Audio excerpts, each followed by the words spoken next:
ሰላምን ጥዕናን ንኩልኩም ተኸታተልተይ ይኹን እንዳበልኩ ናብ ናይ ልምዓንቲ መደበይ ከኣትው ኣብ ናይ ልምዓንቲ መደበይ ከምቲ ልሙድ ንዓኹም ንተኸታተልተይ የምህርዩ ኢለ ዝሓሰብክዎ መደብ ሒዘልኩም መፅእ ኣለኹ። ናይ ልምዓንቲ መደበይ ዘልዕሎ ኣብኣኸ 10 ሕማም ከም ዘድሕን ትፈልጡ ዶ ብዝበለ ርእስቲ መደብ ሒዘልኩም መፅእ ኣለኹ። ብኸመይ መንገዲ እንተንጥቀመሉኸ ዝበለፀ ጥቕምታት ንረኽበሉ ዝብል ሓሳብ እውን ክንርኢና ነዞም ቀፂለ ዝሕብረልኩም ጥቕምታት ብዘይ ምፍላጥ ብዙሓት ሰባት ኣብዓኸ ኣይንጥቀምን ኮይኑ ግና ኣብዓኸ ብጣዕሚ ብዙሕ ጥቕምታት ዘለዎ ብሉፅ መስተ ስለ ዝኾነ ክጥቀምሉ ክሕብረልኩም ይደሊ። ኣብ ናይ ልምዓንቲ መደበይ ድማ 10 ጥቕምታቱ ክንርኢና እስካብ ናይ መደበይ ፍፃመ ሓቢርኩም እንፅንሑ። ነዚ ቻነል ሓድሽ ዝኾንኩም ሰብስክራይብ ብምግባርን ነታ ናይ ደወል ምልክት ሓንቲ ሻዕ ብምንካእን ዝተፈላለዩ ናይ ፆታዊ ርክብ ናይ ጥዕና ከምኡውን ናይ ሓዳርን ናይ ፍቕርን ሂወት ኢንፎርሜሽን ትረኽብሉ ቻነል ስድራ ንኽትኮኑ ብክብሪ ንሓትት። መደብና ናብ ብዙሓት ሰባት በፂሑ ብዙሓት ኣሕዋትና ትምህርቲ ንክወስድሉ ላይክ ጌርኩም ጀምርዎ። ስድራ ንዝኾንኩምኒ እንዳመስገንኩ ናብ መደበይ ክምለስ። ኣብ ኣብዓኸ ከምኒ ኣይረን፣ ፕሮቲን፣ ፋይበር፣ ማግኒዥየም፣ ማንጋናይዝ ዝኣመሰሉ ትሕዝቶታት ዘለዎ እዩ። እዚኦም ከ ንሰውነትና እንታይ ጥቕሚ ከም ዝህቡና ክንርኢ። እቲ ቀዳማይ ጥቕሚ ኣብዓኸ ኣብ ውሽጢ ደምና ናይ ሽኮር ምብዛሕ ይቆፃፀረልና እዩ። ብፍላይ ኣብዓኸ ንታይፕ 2 ሕማም ሽኮርያ ብልዑል መጠን ይከላኸሉ እዩ። ካብ ሕማም ሽኮርያ ንምክልኻል ጥራሕ ዘይኮነስ ሕማም ሽኮርያ ዘለኩም ሰባት እውን ናይ ሽኮር በዝሕኩም ንምቁፅፃር ዝሕግዘኩም ስለ ዝኾነ ኣብዓኸ ክትሰትዩ ኣለኩም። ኣብ መበል ካልኣይ ንሪኦ ጥቕሚ ኣብዓኸ ድማ ንደቂ ተባዕትዮ እዩ። ኣብዓኸ ናይ ቴስቴስትሮን ሆርሞን በዝሕና የመሓሽኦ እዩ። ቴስቴስትሮን ሆርሞን ንብሎ ናይ ደቂ ተባዕትዮ ሆርሞን ተባሂሉ ዝፍለጥ እንትኾን ደቂ ተባዕትዮ ኣብ እዋን ፆታዊ ርክብ ንነዊሕ ደቃይቕ ንክንፀንሕ ዝሕግዘና ሆርሞን እዩ። ብኸመይ ክትብሉ ትኽእሉ ኢኹም? ኣብ ኣብዓኸ ንረኽቦ ዚንክ፣ ማግኒዥየም፣ ማንጋናይዝን ቫይታሚን B6ን ከምኡውን ካልኦት ትሕዝቶታትን ኣብ ኣብዓኸ ንረኽቦም ማለት እዩ። ምስ ቴስቴስትሮን ሆርሞን ርክብ ስለ ዘለዎም ኣብ እዋን ፆታዊ ርክብ ብሉፅ ዓቕሚ ክህበናን ንነዊሕ ደቃይቕ ንመፅናሕን ዝሕግዘናን እዩ። ኣብ መበል ሳልሳይ ንሪኦ ጥቕሚ ናይ ኣብዓኸ ድማ ንተጥቡባ ደቂ ኣንስትዮ እዩ። ድሕሪ ምውላድ ግን ኣብ ተጥባሉ ግዜ ፀባ ብእኹል በዝሒ ዘይወፀክን እንተኮይኑ ኣብዓኸ ክትሰትያ ይምረፅ። እኹል በዝሒ ፀባ ከተፍልፍላ ስለ ዝሕግዘክን ካብዚ ተወሳኺ ኣብ እዋን ሕርስኽን ሰውነትክን ንክትመልሳን ከይትጉድኣን ስለ ዝሕግዘክን ኣብዓኸ ክትሰትያ ኣለክን። ስለዝኾነ ድማ እቲ ሳልሳይ ጥቕሚ ናይ ኣብዓኸ ንተጥቡባ ኣደታት እዩ።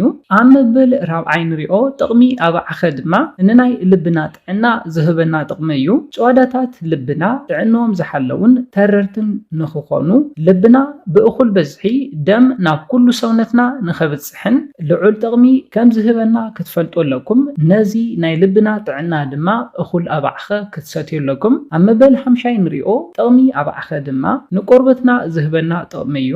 ብፍላይ ንናይ ገፅና ቆርበት ጥዕናን ፅባቕን ፅሬትን ብሉፅ ጥቕሚ ዝህበና እንትኾን ቅብኣት ዘለዎ ልስሉስ ቆርበት ክህልወና ይሕግዘና። ካብዚ ብተወሳኺ ኣብዓኸ ዝሞቱ ናይ ቆርበት ሴላት የጥፍኦም እዩ። ኣብዝሓ ግዜ ፈፀጋን ኣብ ቆርበትና ዕንፍራር ዝወፀና እዞም ዝሞቱ ናይ ቆርበት ሴላትና ኣብ ቆርበትና ተጣቢቖም ከይጠፍኡ ኣብ ናይ ቆርበትና ንኳላት እንትተርፉ እንተለው ዝወፀና እዩ። ስለዝኾነ ኣብዓኸ ነዚኦም ብምጥፋእ ፅሩይ ልስሉስ ቆርበት ክንሕዝ ይሕግዘና ማለት እዩ። ነዚ ናይ ቆርበት ጥቕሚ ንምርካብ ብክልተ መንገዲ ክትጥቀሙ ትኽእሉ ኢኹም። እቲ ቀዳማይ ናይ ኣብዓኸ ሕሩጭ ቁሩብ ማይ ጌርኩም ለዊስኩም ተለኸይዎ ብፍላይ ንሰሙን እስካብ 3 ግዜ ክትገብሩ ኣለኩም። እስካብ 15 ደቂቕ ድማ ተለኺኹም ክተፅንሕዎ ኣለኩም። ድሕርዚ ብማይ ምሕፃብ እዩ። ነዚ ልምዲ እዚ እንተነኣሰ ብሰሙን 3 ግዜ ትፍፅምዎ እንተኮይንኩም ልስሉስ ቅብኣት ዘለዎ ቆርበት ክትሕዙ ትኽእሉ ኢኹም። እቲ ካልኣይ ሜላ ድማ ብምስታይ እዩ። ሰቲኹም እውን ልስሉስ ቆርበት ክትሕዙ ትኽእሉ ኢኹም። ኣብ መበል 6 ንሪኦ ጥቕሚ ናይ ኣብዓኸ ድማ ፀቕጢ ደም ንምክልኻል እዩ። ፀቕጢ ደም ዘለኩም ሰባት ኣብዓኸ ብእኹል በዝሒ ክትሰትዩ ኣለኩም። ኣብ መበል 7 ንሪኦ ኣብዓኸ ዝህበና ጥቕሚ ድማ ንናይ ጨጉሪ ዕቤት እዩ። ጨጉርኩም ዝማሕመሐ ዝነቃቐለኩም ዝደርቀኩምን ከምዚ ዓይነት ናይ ጨጉሪ ፀገም ዘለኩም ሰባት ድማ ኣባዓኸ እንተትሰትዩ ይምረፅ። ኣባዓኸ ንናይ ጨጉርና ፅሬት፣ ፅባቐ፣ ዕብየትን ልስላሰን ብሉፅ ጥቕሚ ስለ ዘለዎ ኣባዓኸ ምስታይ ንናይ ጨጉርና ጥዕናን ጥንካረን ዝሕግዘና ከም ዝኾነ ክትፈልጡ ኣለኩም። ኣብ መበል 8 ንሪኦ ጥቕሚ ናይ ኣባዓኸ ድማ ካብ ሰውነትና መርዛም ዝኾኑ ኤለመንትስ ናይ ምውፃእ ዓቕሚ ኣለዎ። ብፍላይ ኣብ ሰውነትና መርዛም ኤለመንት ዝህሉ እንተኮይኑ ኩሊትና፣ ጸላም ከብድና ከምኡውን ካልኦት ክፋል ሰውነትና ብቐሊሉ ንኽጉድኡ ዝገብር እዩ። ኮይኑ ግና ነዞም ክፋል ሰውነትና ካብ ጉድኣት ንምክልኻል ካብ ሰውነትና መርዛም ኤለመንትስ ክነውፅእ ኣለና። ነዚ ድማ ኣባዓኸ ክገብሮ ስለ ዝኽእል ኣባዓኸ ክትሰትዩ ይምረፅ። ኣብ መበል 9 ንሪኦ ናይ ኣባዓኸ ጥቕሚ ድማ ኣብ ኣባዓኸ ልዑል በዝሒ ፋይበር ንረክብ ኢና። ብፍላይ ሰውነት ክትቅንሱ ትደልዩ ሰባት ከምኡውን ዝተመዓራረየ ቅርፂ ሰውነት ክህልወኩም ትደልዩ ሰባት ኣባዓኸ ክትሰትዩ ኣለኩም። ስብሒ ሰውነትና ኣቕኒሱ ሰውነትና ዝተመዓራረየ ቅርፂ ሰውነት ክንሕዝ ይገብር እዩ። ካብዚ ብተወሳኺ ድማ ጨዋዳታትኩም ንምህናፅ እውን ኣባዓኸ ናይ ባዕሉ ዝኾነ እጃም ይዋፃእ እዩ። ብፍላይ ስፖርቲ ትሰርሑ ሰባት ኣባዓኸ ፕሮቲን ስለ ዘለዎ ጨዋዳ ንምህናፅ ንምጥንካርን ስለ ዝጠቅም ኣባዓኸ ክሰትዩ ኣለኩም። ስለዝኾነ ነዞም ኩሎም ጥቕምታት ካብ ኣባዓኸ ክንረክብ ንኽእል ኢና። ብኸመይ መንገዲ ክትህብሉ ትኽእሉ ኢኹም? እቲ ቀዳማይ ንሕሩጭ ኣባዓኸ ኣሊኩም ብምሕዳር ንግሆ ነቲ ፀረር ዝበለ ማይ ደፊእኹም ብኻሊእ ማይ ብደንቢ ወቂዕኹም ክትሰትዩ ኣለኩም። እቲ ካልኣይ ንጥቀመሉ መንገዲ ድማ ኣብሲልኩም ኣብ ዝተፈላለዩ ምግብታት ተእቲኹም ነባዓኸ ክትበልዕዎ ትኽእሉ። ንኣብነት ናብ ሰላጣ ብምእታው ክትበልዕዎ ትኽእሉ ኢኹም። ስለዝኾነ በዞም ክልተ መንገድታት ነባዓኸ ብዝግባእ ተጠቒምኩም እስካብ ሕዚ ዝነገርኩኹም 10 ጥቕምታት ክትረኽቡ ትኽእሉ ኢኹም። ነዞም ጥቕምታት ንምዝኽኻር ዝኣክል እቲ ቀዳማይ ርኢናዮ ዝነበርና ጥቕሚ ኣባዓኸ ኣብ ደምና ዝርከብ በዝሒ ሽኮር ይቆፃፀረልና እዩ። ነዚ ድማ ሕማም ሽኮርያ ዘለኩምን ዘይብልኩምን ክትጥቀምዎ ዝበለፀ ተመራፂ ይገብሮ። ኣብ መበል ካልኣይ ዝረኣናዮ ጥቕሚ ኣባዓኸ ድማ ንደቂ ተባዕትዮ እንትኾን በዝሒ ቴስቶስትሮን ሆርሞንና የውስኾ እዩ። እዚ ድማ ኣብ እዋን ፆታዊ ርክብ ንውሕ ንዝበሉ ደቃይቃት ክንፀንሕ ይሕግዘና። ኣብ መበል ሳልሳይ ዝረኣናዮ ጥቕሚ ኣባዓኸ ድማ ንተጥቡባ ኣዴታት እዩ። ፀባ ብበዝሒ ንኽተፍልፍላ ይሕግዘክን ከምኡውን ሰውነትክን ንምምላስ ዝሕግዘክን ስለዝኾነ ኣባዓኸ ክትሰትያ ኣለክን። ኣብ መበል 4ይ ዝረኣናዮ ጥቕሚ ኣባዓኸ ድማ ንናይ ልብና ጥዕና እዩ። ንናይ ልብኹም ጥዕና ትግደሱ ሰባት ኣባዓኸ ግድን ክትሰትዩ ኣለኩም። ኣብ መበል 5ይ ዝረኣናዮ ጥቕሚ ኣባዓኸ ድማ ንናይ ቆርበትና ፅባቐ፣ ልስላሰን ጥዕናን ዝሕግዝ ስለዝኾነ ኣባዓኸ ክትሰትዩ ኣለኩም። ኣብ መበል 6ይ ዝረኣናዮ ጥቕሚ ኣባዓኸ ድማ ፀቕጢ ደም ንዘለኩም ሰባት እዩ።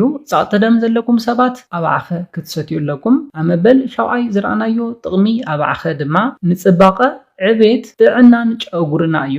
ንፅባቐን ዕቤት ፀጉርኹምን ትግደሱ ሰባት ኣባዓኸ ክትሰትዩ ኣለኩም። ኣብ መበል 8ይ ዝረኣናዮ ጥቕሚ ኣባዓኸ ድማ መርዛም ዝኾኑ ኤለመንት ብምውጋድ ሰውነትና ካብ ጉድኣት ይከላኸለልና እዩ።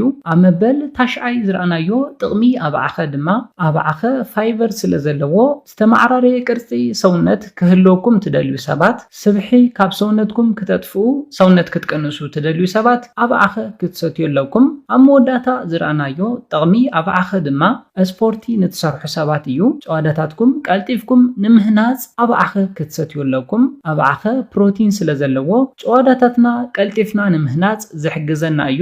እዞም ኩሎም ጥቕምታት ካብ ኣባዓኸ ክንረክብ ስለ ንኽእል ብቐሊሉ ኣብ ከባቢና ካብ ንረኽቦ ኣባዓኸ ነዞም ጥቕምታት ንኽትረኽቡ ክሕብረልኩም ይደሊ። ነዚለ ናይ ሎማዓንቲ መደበይ በዚ ክዛዝም ካብ ናይ ሎማዓንቲ መደበይ ዝኾነ ሓድሽ ነገር ከም ዝሓስኩም ተስፋ ይገብር። ነዚ ቻነል ሓደሽቲ ዝኾንኩም ሰብስክራይብ ብምግባርን ነታ ናይ ደውል ምልክት ሓንቲ ሻዕ ብምንካእን ክተተባብዑናን ስድራ ክትኮኑናን ብኽብሪ ንሓትት። መደብና ናብ ብዙሓት ሰባት በፂሑ ብዙሓት ኣሕዋትና ትምህርቲ ንክወስድሉ ላይክ ሼር ምግባርኩም ይትረስዑ። ሓሳብ ሪቶኹም ንቻነልናን ንመደብናን ንምዕባይ ስለ ዝሕግዘና ሓሳብ ሪቶኹም ብኮሜንት ተብፅሑና። ብኻሊእ መደብ ብኻሊእ ሓሳብ እስካብ ንራኸብ ሰላምን ጥዕናን ንኹላትና ይቐኒለይ።